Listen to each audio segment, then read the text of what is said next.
I started running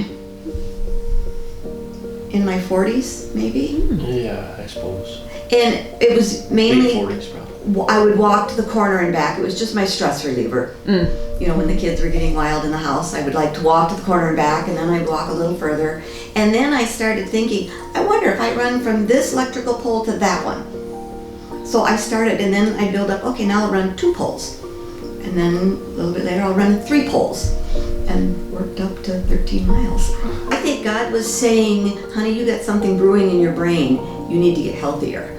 So I just had this urge to run. That's the only reason that you survived. I had no rhyme or I wasn't an athlete at all in school. I was kind of the anti-athlete. So all of a sudden, why I needed to run, but I did.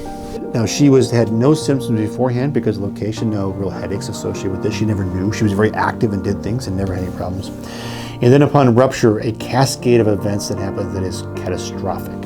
So I sat down in the chair in there and started talking to my sister, and all of a sudden Randy was out here, but he could hear me, and he said it was such a short phone call, and right away a red flag went up, because I always talk Talk to your sister an hour, maybe 2 hours. You know? And all of a sudden it was quiet, and then he heard some gurgling.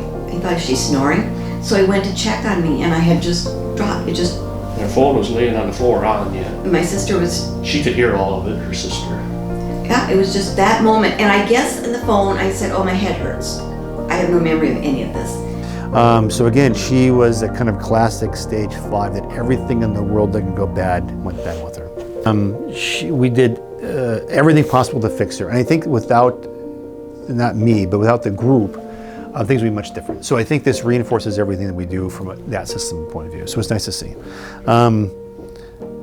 And I think, again, it's not just us, the physicians or the CMPs, it's this group of people that have really come together to dedicate themselves or focus their energies on one sort of thing, which makes a huge difference. Before I left, I went back up to the intensive care. I walked up because I wanted to say thank you to everybody. So I went up and I shook hands, and the one nurse just had tears come. She said, I can't believe it's you, I can't believe it's you. And that just shows how much they care, how much they're involved with their patients. Yeah. She's doing much better than expected.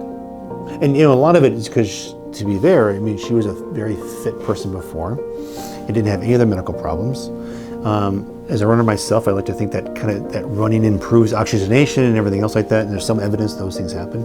So she started off as a very healthy person who got very, very sick, and once the sickness was gone, she came back to a healthy person. When he came to visit me after I was in rehab and awake much more, and came in, and Randy said, well, there's your neurologist right there. I said, I want to shake your hand, thank you for saving my life and not letting me go. And he said, I didn't expect anything less than 100%. Yeah, he said, that's what I got to always expect 100% recovery. He said, that's my job. Yeah, so. That's his attitude. Yeah, he was wonderful.